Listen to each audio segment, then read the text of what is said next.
최후의 쇼다운 농심 레드포스 대 BNK POX. Nowadays, stuff that you're not able to watch because there's not enough seats. But maybe someday you can I watch struggle Odyssey. to get IMAX tickets to see Odyssey. Very sad. If someone has It is what IMAX it is. tickets for the Youngstown iPark Mall and wants to share them, please Hear them. I am joking. Please enjoy those seats yourself. But yeah. Well, good start for KT. They banned Bard. They Well-established precedent in this situation to take that one away from Carrier. We've seen a lot of bans in the earlier series. We saw things like Vi, Nocturne. Poppy's been a super popular ban in general. Camille. Yeah, will Locke And get left all 3 open? games now. In the Casper Cup, Locke has been the 5th most banned champion. Will it get banned away here? It would be first pick for KT. BDD, I'm certain, could do some devastating work with that. Did play in the Casper Cup, although one thing with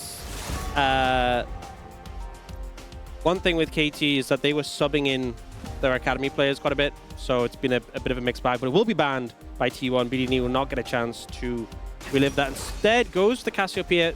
Could be a flex. Could be put down in the bot lane, but will lock that pick down immediately. We have seen quite often the Syndra picked into it. We'll see what T1 go for. Owner, considering the Vi pick he's had a lot of success on, and was the big pioneer of the pick when it first came about.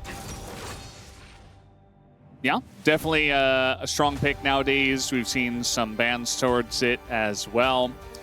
Question is really, what do they want to pair with the Vi? Do they want to pick up a mid laner right now? We have seen a lot of Faker Akali and decent amount of Akali into Cassiopeia as well. So Faker feels very comfortable taking this matchup, will be pressured down early, but has the dive threat later. Now, the crazy thing is that KT could just move Cassiopeia bot, but the crazier thing is that T1 could just move Akali bot. There was an Akali bot lane played in the LEC, and Pays has just been, you know, when I talked earlier about how some bot laners are like, I'll play Victor if you really want me to, I'll play Ziggs. And then some have been like, oh, I can play this, I can play that, I can bring out Silas, I can, you know, I feel like Pays is more being the latter where he is down to play anything. So, will not be moving the Cassiopeia down the bot lane though, will be Ezreal bot lane. And Cassiopeia will be going to presumably BDD, I don't think they'll flex at top. Meanwhile, Effort looking at the Nautilus in this situation. Ezreal at least a safe pick who can kind of get away from some of these dangers. And Nautilus obviously a pick that has a lot of agency with those early grabs. T1 could just take that top laner here and then ban away potential answers in this situation. Could secure Doran a good Ambassador spot maybe. It's a pick he's been very comfortable on. You have the Vi set up initially. We'll see what he opts to go for, and it will be that Ambassador for him. So now, if you are worried about playing into some of those annoying range shops, or like a Renekton is often what we see, could just ban those, trim those away. Could also just look at jungles as well. There's still the likes of the Xin Zhao, the Jarvan available, although I don't think Jarvan's that phenomenal to what T1 have so far. Do they ban perfect Zahen? We just saw Zahen versus Ambessa. Honestly, I think a Zahen ban would be good here. It's a very melee dive-focused composition. As they dive in, you just cause disruption and stack up your passive and cause chaos. If they dive on your AD carry, you just ult on top and instantly stack the passive. And it's perfect. Like, the player the pick is perfect, and he likes... Okay, they're just going to ban Vayne, which is more standard, but perhaps ignoring the situation and the player. Was banned away. No real look-in on the bot lane. I mean, in theory, like the Jace ban could be away from bot lane if we're being real, but I feel like generally it's been a bit more AD carry focused today so far. Chen going to be denied away from carry. I think that makes a lot of sense. The submarine on top of these divers would cause a lot of issue. The Camille's already gone as well. What will be brought out here? We saw Leona in the Nautilus earlier. I feel like Mel Pike, you could play it, but specifically in Ezreal Nord, not the combo you'd expect. Leona, I think, is a fine pickup. Very tanky, especially compared to Nautilus. Can dive in with the team, and it keeps that bot lane pick open for Pays. See a bit more of the composition and see what you want to go for. Ziggs honestly would be fine in this situation because you can just throw the ult on top as the Violds. Provides a lot of threat, and Ziggs, really hard to play Cassiopeia as Ziggs because if the minefield's down, you can't approach. That's the hen though, as you said, gonna come through, pick that Perfect is comfortable on, and will thrive against guaranteed 4 melees. Probably only 4, but we never know. Pays did play that Silas bot. And now gonna see what will be the jungle pick. Right now looking at a potential Pantheon. Yeah. I don't know if Skarner really works here. I think they engage a little bit too fast. Thinking about the Pantheon for a while. Very hard to hit Akali with a Skarner ult. Yeah. But the Pantheon's going to come through. I don't think Pantheon's altogether the best into T1's composition, but when you get into some of those fights, you have the point-and-click CC, you have a lot of early pressure to set up your lanes. And to be fair, Pantheon does so much damage when he's spamming his tap Q, it's going to be quite a problem. What, though, is Pays going to pick here to pair up with the Leona? I'm kind of feeling that it might be a mage, and it looks like he's going to go for the Victor. Pick that he feels very comfortable on. Has a lot of wave clear early, has a lot of pressure early as far as mages go. You know, a lot of mages in the bot lane are like, we need Lost Chapter to come online, but I feel like the Victor, even before that, can be a bit of a threat. Obviously, you're into Ezreal, though, who has more early threat. But I think Pays is going to be comfortable here, and dropping the Arcane Storm. If you get a couple of kills in a fight, that thing just becomes massive. And you're playing a composition with extremely good single target deletion. So you have your team go in, they kill, even if it's just a Nautilus who's squishy, the Arcane Storm gets bigger. Next target, the Arcane Storm gets bigger. So I think that's the theory here for T1. But I do think KT have a lot of tools that will make it difficult to pull that off without a hitch. Things like the Miasma, the point-and-click CC available. And if you don't get that initial momentum, if you don't get that initial kill after you go in, you will just get shredded down. Ezreal, Cassiopeia's ahead will melt through your comp if you hit a brick wall. Yeah, I feel like draft-wise, KT definitely do have a lot of answers, you could say. But I do like the Victor for just the extra damage on top. And the team fight, as you were saying, it's not necessarily very, you know, synergistic as a pick individually, but I still think it fulfills a purpose, as it does look like we are ready to go. Let's hop on the rip for first game of the Telecom War.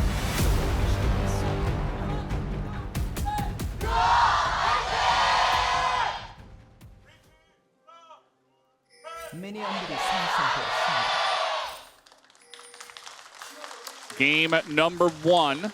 As we start off here, the ward is already coming down as they went for a bit of an early play. Did KT on the level 1. Not going to find anything, though, outside of the ward. And I believe that is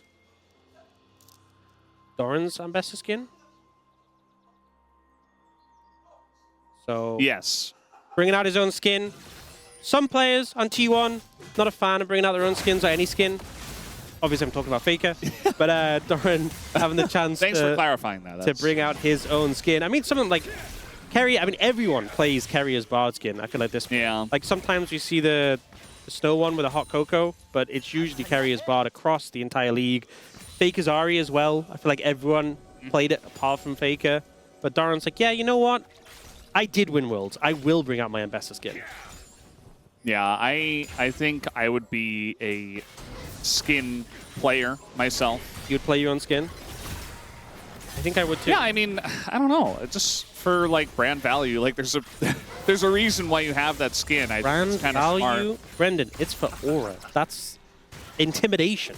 Well, I feel like if you're playing too much into the, you know, the idea of like, I'm super cool, I won Worlds, look at me, I'm great. You know, that's a little bit, you're like kind of losing aura in that way. But if you're like, no, I want to sell my skin and I want to be like, hey, I am, I'm kind of a big deal and you should respect me because of that. I don't know. The more I talk about it, I'm like, it's kind of the same thing. So yeah, I think you've gone a little bit too deep on this one. It's similar. I think it's okay. I would use the skin. Thank you for confirming. What about you, Ox? Would you use the skin? I said already, yeah. Of course I would. Yeah. For Aura? Yeah. Intimidation. Well, I guess. Perfect's laning against you. Straightforward. You say in all chat, do you like my skin? And it has the double meaning of like your skin, the skin you're using, and also it's actually his skin. Yeah. Yeah. Okay, well, I'm glad we can see eye to eye on that. Right now, you can see the early pressure from Fenrir here on the Ezreal. Obviously, very strong in the early levels. We saw last series that work out to great effect. But so far, Hayes doing a pretty good job of keeping up on farm. Mid lane, it's a battle between BDD's mana pool and Faker's health bar, which will run out first. BDD's mana pool. Now looking for Or maybe it's BDD's health pool. Didn't expect that one. Carrier was also there. A little bit away, but if the CC had connected, maybe you get an E-flash come in. So good flash from BDD, but a big pickup already for T1 to have that flash down on the enemy mid laner. When Faker gets his ultimate, a lot of kill pressure onto that Cassiopeia. BD goes back. Doesn't have a tier. He's just going for the Catalyst first. And is able to accept that big wave. Top lane, we saw Kian do a number to Frog in our first matchup. In this, in the opposite side of this one as the Zahen. And then if we had player of the game, he would have won it. But it was player of the match, and Scout won it instead. But yeah, the Zahen feeling pretty comfortable. There's an exhaust on to Peas, who's going to drop the stun here straight onto Effort, who now doesn't have his Aftershock, and he's a level 3 Nautilus against this Vi.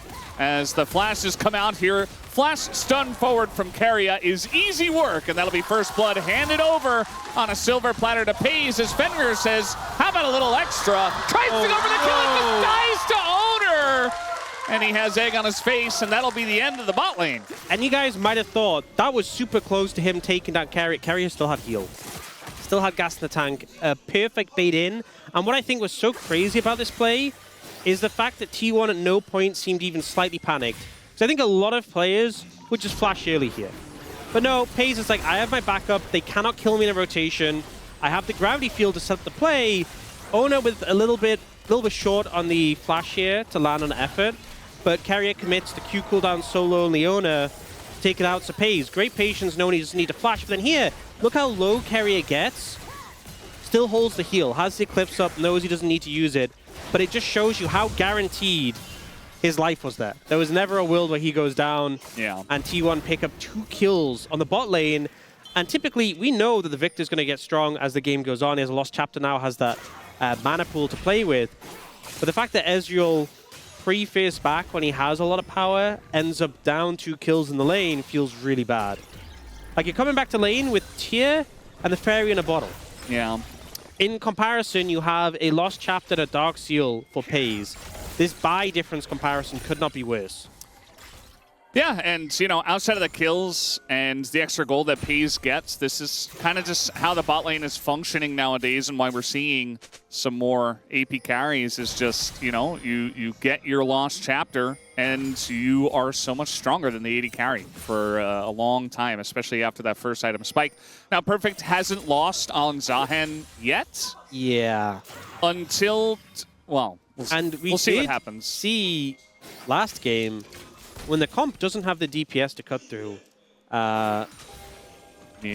When you don't have the DPS to cut through, and even then, they had a comp with a lot of DPS. It was like a Cassiopeia and a Sivir, and they still couldn't cut through Perfect. So this composition from T1 has a lot less DPS. They may struggle if Perfect gets ahead, if he gets some momentum in this game. That is the point I'm very concerned about for T1, but so far, bot lane in a great spot. And Faker now with the ult available. When BDD has no flash, it makes skirmishing around mid, contesting, dragon, things like that pretty difficult, even though BDD has the prio. Because even though he can move first, if Akali shows up after and ults onto him, he might just be cooked. Yeah, just got to play it so carefully. It takes a lot of pressure away from the lanes, which is just where we see a lot of games won early on, is that pressure. As in goes Faker, there it is. The miasma is off to the right, just trying to help against Owner. The ult comes in, but That is going to be Divine connecting as in comes Cuz, though, on the play here and is going to take down Owner as a heal comes in. A stun from Keria, and eventually he does land the Q, but making it interesting is Keria. I think that would have been absolutely insane if we had a situation where Cuz was not able to secure that kill, not able to finish it off. But in the end, the Pantheon ult, having great value, just covering your lanes. And Cuz has a pretty sizable farm lead as well. He's just been AMP farming. I'm focused on that. Owner's trying to impact the map. And we see this miasma come down because he had vision of Owner coming through. And he's like, look, I can live just the Akali. I need to slow down the Vi. And it does end up buying enough time for Cuz to get in. The heal from Keria allows Owner to do some fancy footwork. But ultimately, the Q cooldown does not come up soon enough. He's not able to dash away. And a great turnaround play from KT. And now BDD has Flash again, so he's going to feel much safer next time they go for a play like that. Yeah, he's going to have Flash. He's one step closer to the Rod of Ages. He can get that stacking a bit early as here comes Cuz. Stay one step, but he slithers, so... Yeah. Not sure where I was going with that one. I should pay attention. Here is Pays, who is 1v2, trying to take out Fenrir somehow, but is going to flash the opposite way. Gets his Q for some movement, and Cuz still has Flash, and here comes BDD. So eventually Pays dies, surely. Yeah. It's going to drop a stun, hit the Gromp, and now he will die. That'll be a shutdown given over to BDD. This Pays goes for a wild walk. Not sure about the decision to commit the Flash there. I don't think there was any world you're really getting out. You can buy time, but what are you buying time for? And it's not like T1's really doing that much to the map. You do at least have TP to get back. But yeah, I think ends up beating the Summoner. I think probably should have just accepted the fate. Does now come back to lane with the Blackfire Torch and is 900 gold up still on Fenrir. Critical thing, maybe, I don't think this played into it, but he did deny any kill or assist gold from the enemy Ezreal. So his lane's still in a decent spot, although that did end up giving a kill over to BDD. And Pays maybe thought, well, that's your problem, Faker, not mine. Yeah, I mean, Faker's gonna take a while to just farm it up. And especially after that failed kill on the BDD earlier where he didn't have the flash, he was already kind of in a rough spot. Obviously not good to give kills over to the first pick. Cassiopeia in the hands of BDD, but as you mentioned, Pays maybe not going to care all too much about that, as Victor generally going to be pretty happy into that champ. And Doran's doing pretty well up here in the top lane. Has just a natural small lead. Of course, top lane, so for now, especially with no item completed, just kind of hitting each other with no big lead generated so far. No dragon early either with all this action we've had. Both the earlier games, there's about a 9-minute first dragon, which isn't the earliest, but haven't seen that come through yet from KT. Now they are looking to make a move over, controlling the area. RT1 going to contest it. Looks like they're eyeing it up. They have some vision. Effort is level 6. Advantage over Keria here. Yeah, I'm going to ult in. Keria in a lot of trouble. Doesn't even get his Eclipse up. Just dies full comboed. As KT sets that up and picks up the kill. That's the early Ocean Drake over the side of KT2. Just great moves there, specifically by Effort to play around the Banana Brush, lack of vision, engages onto Keria. He knows him having level 6 and Keria not gives him such a big advantage. And he lands the Dredge line, ults through. And as you said, Keria just didn't get to play the game. They get a kill and the dragon in pocket. A really good start for KT. Bit of momentum they definitely needed after things went wrong in the bot lane. Yeah, and at the same time, we are zooming in on the top lane as here comes the Pantheon this time. Doran not really able to get out of this situation, trying to dive away. Flashes over the wall. Spear also not going to land, but perfect on the chase. Needs one more CC, is going to land it. Flash on in from Cuz is going to finish the job. We got a TP deep in here from Faker, as Owner has to keep BDD busy. Now they're looking at BDD, who has his flash. And Keria also making his way over, flashes over the wall, but Faker lands the Shuriken. In comes Owner, blocks the Q, but it doesn't matter. They're going to take down BDD. They're looking for more, as the shield is gone, and so is Cuz. Faker and T1 collapse so quickly for the play. Such a good play from Faker. And now they're looking for Perfect on the tower. Bear in mind, no ult, passive, completely unstacked. Oh, and a TP too. Oh, they're committing another member. Doran with the Eclipse coming in. And they have so much time. I mean, BDD no TP, Cuz no ults. Like, Perfect's just dead. The question is who gets the kill? And it will go to Faker. And very well deserved. 2-0 on the Akali. I also just think the fact that you want to leverage in these power spikes, Sundered Sky for the Vi, Gunblade for the Akali, they end up going for this initial play on the Doran, and they have to commit so much to get him. So initially, that's a great knock-up from Perfect, and then he goes over the wall there, gets like max distance on the ult. They both have to flash to get him, and that's the point where we see Faker commit the TP. Now, KT could have just sacrificed BDD who's running up, but instead, they try and save him, and this is when things go bad. They're like, hey, we can catch Faker here. BDD has vision, but this sidestep from Faker is so good, and allows the follow-up, and the ult from Ona knocks Cuz back. So now he's dead as well. So they get, you know, where it was just one person out of position, it becomes two. And then the follow-up plays, they also get Perfect. And I think KT just need to kind of cut, not even their losses, just take an even trade. But instead they try to salvage it, and they end up losing far, far more. It's the way it always works. I mean, a game of inches at times, League of Legends, and it feels like sometimes you just have to take the small loss or the equal play, as you were saying. So now, after giving that away, T1 are 2,000 gold ahead. Now, Carry is in a lot of trouble here, has the Eclipse up this time around, but they're just going to give him away, as he has other thoughts about that, though. He's going to try to flash, and down he will go. BDD picks up the kill. Yeah, good move, some effort, just saving the ult in case he does get out of range. Didn't have to commit a flash, which is solid, and I think Carry a little bit wasteful on his. I think another scenario where just accepting the fate, saving resources, would have gone better. But either way, KT just setting these little traps, trying to catch T1 members off guard. Yeah, it does feel like T1 getting a little bit of that we are better than you feel vibe, and they're just like, yeah, we can flash away. We live here. We always live here. When oftentimes they're very, very dead. Yeah, a little zoom in on Doran there. Maybe he missed the cannon. I'm not sure what happened, but he's still dominating the top lane, even though he did die. Yeah, I mean, the tower being gone, Doran has a 1,000 gold lead. We also see in the bot lane 1,000 gold lead for Pays. Ooh. Then Blade just misses there onto Perfect. I think he would be pretty hard to kill, given that he has ult and it was just the two of them, but he'll keep himself healthy.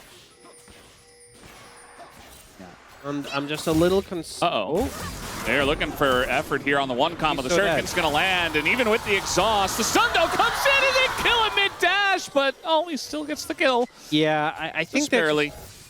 There wasn't a ton that Effort could do to survive. It's crazy how close he was. They really tried, but ultimately getting the kill back in return is just very weird. This was a 3-0 kill, shutdown coming through, so KT pretty happy with that one. Now Herald's going to get thrown down mid. No one's really in position to defend it other than Cuz. I think this tower is just dead. Gonna fear that amplify the gold lead, even though KT with that kill on the Faker did manage to claw it back a bit. And now, Ona's gonna try and make his way down to the bot tower. 666 health on the Herald. Oh, trying to burst it down as BDD. Oh! So close. But yeah, it's honestly, just... I think it just hurts more that it was so close, because if he just messed it up and hit a wall, I'd be like, oh, whatever. Yeah. But the fact he was messed up and hit inches away, got right to the end of the run and failed it. Yeah. Might as well just go for the reset on Wongs, you know, on the first split. But, you know, there's a little bit of T1 classic snowballing, you know, in a macro sense. There were a little bit of shenanigans early on in this game, for sure. It wasn't shenanigans in a T1 game? Yeah, it wasn't like crazy T1 circus level. We're going to get that in game 2, no doubt.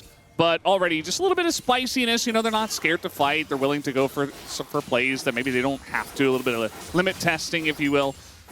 But then, you know, one play goes their way, and all of a sudden they're very far ahead. Now, this is still within touching distance for KT, as they're trying to pick up the second Drake here, but this time T1 don't want to let it happen. As we do have a TP coming in, and the smite is good for the side of Owner. They could just back away, but everything's being thrown in, and they catch BDD with that ultimate, the Solar Flare. They get very deep in onto the Cassio, and they take him out. Now looking for the Ezreal, but look at the peel from the Zahen, as Cuz and Perfect providing that front line. Are they fed enough at this point is really the question. As in goes Fender, looking for a little bit of an extension. Ult on in from Cuz, but he goes the wrong way. And now perhaps they're a little bit out of, nope, gonna get Keria here. Thought they were out of range, but still able to get that extra kill off at the back of it. Fakeman Page will survive, but ultimately KT very happy with how that one panned out. Weren't super committed onto the Dragon. You can see Cuz here, he could have flashed and gone for the smite, but they wanted to fight instead. And initially, BDD gets caught by the Solar Flare. He does get an ult off in return, but they just dive onto him to decimate him. But Fenrir, this flash was great. Cuz and Perfect move into Peel, and it gives space to their AD carry and allows them to push forward later. I think Cuz ulted this way, because if he ulted further left, could have just been targeted as soon as he came out. I think played it a bit more conservatively, but still able to get in range of carry to take him down. And the end result, Cuz now 5-1-4 in this Pantheon. And the gold lead in the top lane dropped from 1,000 to 250. Gold lead bot lane has been dropped as well. This game is super close right now. Yeah, it could definitely go either way. I did like what I was seeing from the Victor damage at the end of that fight. Faker in a bit of trouble here. He's going to have to flash away. As probably just greeted for a turret plate, as he does. Very fast is Pays, by the way. He's got the Swifties and he's Victor, so you can queue things and just run at lightning speed. So trying to do a little bit of what we saw in the last game from Diablo. Yeah. On the Jhin. I do think the different champ, though. The Jhin was faster. Yeah. That makes sense. That does make sense. But, you know, Pays doing his best. It is a Cloud Soul as well. Yeah. So if you want to go fast, that's how you do it. Now, we do see T1 making an effort to focus their fire down towards bot lane. Getting some vision control and forcing Perfect away. Should just be able to pick up this tower. Again, good moves on the map from T1 to secure these advantages. Despite the fact KT has the kill lead, it's still T1 with the gold lead. 1,300 ahead. And a Lich Bane just picked up for Faker. A lot of damage when he gets onto targets. Yeah. He's got a huge amount of burst damage for sure. He has those 4 kills, and he's still behind on gold to BDD, even with all the map gold that T1 have gotten here. But BDD has just been farming a little bit better, has some assists, so I mean, they're basically even. But yeah, not a huge Akali diff at this point in time. We do have Cuz in a pretty good spot with the 5 kills. Just picked up his Black Cleaver, actually, so he's pretty strong himself. As Perfect says, perhaps I'm strong enough now to take down Doran. I'm not 100% convinced just yet. And you know what? I was talking about champions who get free stats when they level their ultimate. We have 3 in this game. Yeah. Armor Pen, and is. would you believe, Armor Pen. And a Best also gets the healing. Maybe that's just the thing. Champs kind of lack that scaling armor pen, so it's kind of just being thrown on ults here and there.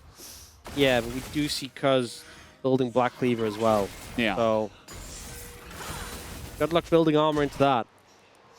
Just don't. Just be really squishy and build a bunch of damage and kill him instead. Kill them first, yes. Yeah. What a great game plan. Minute away from the Dragon now. And Faker will not have the flash at all for that. So, down that summoner. I think BDD should have his in time. But this is the delicate point of the game, because with Baron available, if you lose this fight badly, they could just move over to that objective. I do feel like KT definitely have a lot of DPS for it. But if you win the fight hard enough, it just doesn't really matter. So we'll see how these teams set up for this. Oh, each team only has 1 dragon, so I don't think the dragon itself is too much of a cause for concern. If you have to give it up, or if you focus more on the fight instead of the dragon, I think that is definitely worth it. Ultimately, if you lose the fight but get the dragon, you might just lose Baron instead, and you're still 2 dragons away from Soul. Is that ward not in the bush? Which ward? The ward that Effort just placed. It looks like it's out of the bush. No, it's outside the bush, yeah. Yeah. Okay, well... That's a pretty low effort ward, if I'm going to be honest. pretty awkward. Well, you know, his name isn't high effort. It's just effort. So you're getting some kind of effort. They're going in. They're trying to kill effort, actually, as Fenrir doesn't get over the wall, and he doesn't have flash.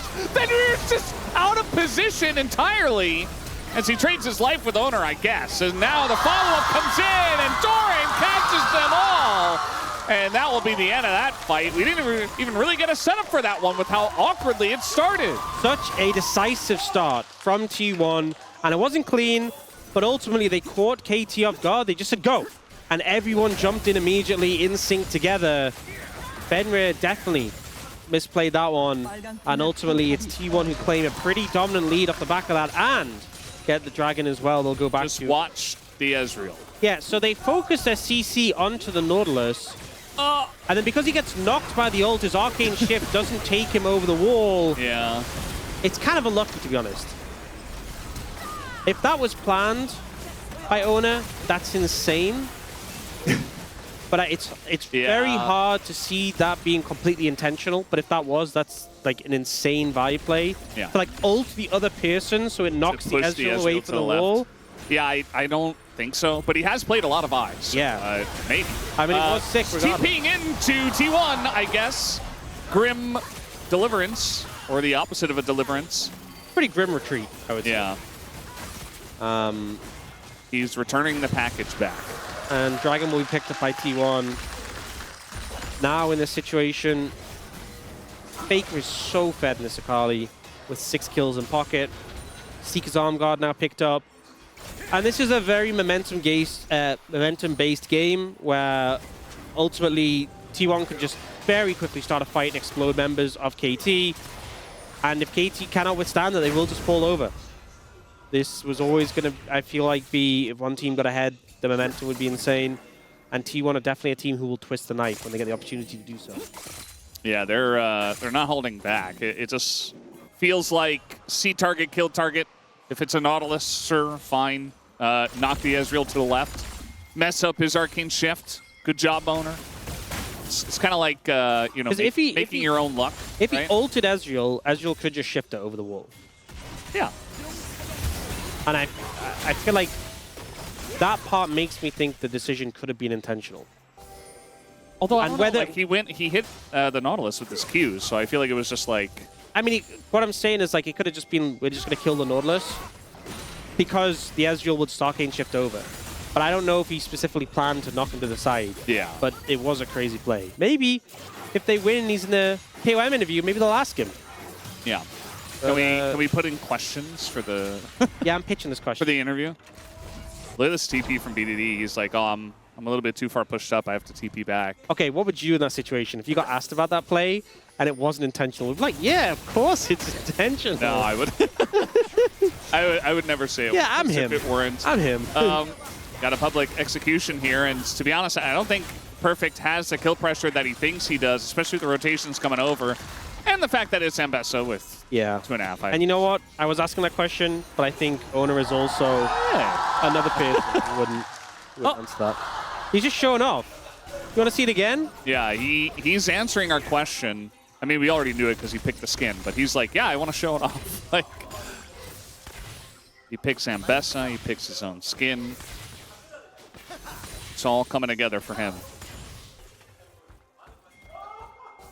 I wonder if bot lane is going to pick a mage for their skin at Worlds this time. If this is still the meta by that point. I don't know. It really depends on who wins, you know? Like, if it's Ruler, I think there's a 0% chance, right? Like, he's just going to pick whatever AD carry he played throughout the tournament. But if it's someone like Pace, maybe he does. I think it really just comes down to the taste of the player. It would tell the story of the year, I think, better. Like, oh, remember this year when there was mages in the bot lane? Again. Actually, that year that we had mages in the bot lane, it was a little bit more than a year, actually. Maybe it was a little bit less. You're supposed to know this, Brendan. You're the classic guy. Yeah. Step it up. This is why we need Papa Smithy. So in the patch... he would be like, yeah, I remember that game. I need to be able to ask you. So Season 7, patch 13, what was being played? What do the LCK look like? Probably the LeBlanc, I mean, prior to the... unless she was being banned every game. Yeah. Which she was. I don't want probably, Brennan. You got to be more decisive. You got to be more confident. Just say. Season 7 was 2017, right? Yeah. So yeah, that was my first season back to League of Legends in Korea, and that was yeah, red side LeBlanc ban every single game. Yeah. I mean, I remember. It's also very slow meta. I remember Worlds that year. The Malzahar into P1. Mm-hmm. We are reminiscing a bit. Dragon is up in a minute. 2 dragons already in pocket for T1. I don't think they need more movement speed for them to win this game, but it certainly would not help KT's chances if they were to get the soul. That being said, will they be able to contest them comfortably? Seems pretty difficult right now. A lot of control on the map currently, keeping KT away from this river, from this dragon. Looks like they're going to try and push up mid and contest a bit. GA for Owner. Puz also does have his in pocket. So the junglers can be a bit more aggressive and play a bit more forward. But right now, it is a pretty sizable lead for T1. Yeah. It's not like a straight line in their favor on the goal difference graph, but it is a trend where it's going in a certain direction overall. I think, you know, mid lane, both of them have a couple of items, Seekers and some components. Junglers are on parity in terms of items. Doran isn't that far ahead. Main thing is 80 carry. Pays has 3 full items and Seekers right now. The Seekers edge is pretty big. Yeah, you don't want to hook the Leona. This is what happens, kind of this awkward engage, and now Effort's pretty much dead. The follow-up from Doran is perfect from the right side. And they just have the damage from the Arcane Storm, which does time out as Zing goes under. But he's got that GA. Pays a little bit too far forward, but there is the arm guard that's going to keep him safe. And I think that's really the crux of it. BDD, though, looking to try to end this game on his way. And he is just getting in on a Faker, but it's just him. As Perfect has that passive stacked now, though. And Faker goes golden, but straight onto Miasma. And perhaps this time, T1 went a little bit too deep as the circus music is playing already. He's trying to take down BDD, who has his own arm. And he takes them both down, or at least baits them in. Triple kill for Cuz, and KT are right back in it. What a crazy fight from KT, and the momentum from T1 just could not continue. This fight looked like KT was starting off on the back foot to such a large degree. We get Effort CC chain down, starting to get melted, and they're looking for that reset, but the kill doesn't end up really doing much to change the outcome of this fight. We see KT kind of way, the Arcane Storm fizzles out before getting any bigger. They buy time, and Perfect buys so much space here. They focus him down quickly, but he's just going to revive, and BDD going aggressive here, committing to the play. We see Fenrir following, and even though he does go down to Doran, they're just running out of gassing the tank at this point. It's sustained DPS.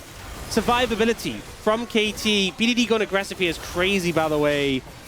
But able to kite Pays out, who tries to finish off Perfect. Misses the laser. BDD, look at his health. The timing. Oh, what plays, honestly, from KT here. BDD in particular, always a show with him. And Cuz as well in the Pantheon. Looked like he was just going to go down in his GA early in that fight, but able to buy time, get into a more comfortable position to retake the fight. Well, very interesting and fiery fight we had there in the KT jungle. And that's what sometimes can happen if you overcommit. The beginning of that fight, though, looked totally fine for T1. Like, they get the pick on the Effort. The Ambessa comes in from the right side. Cuz gets pretty low. But then they just changed a little bit too far. And if you give Cassiopeia enough time, Zahen enough time, you can lose in a very extended fight, which that one was. So you got to be very careful. You have to respect KT if you're T1.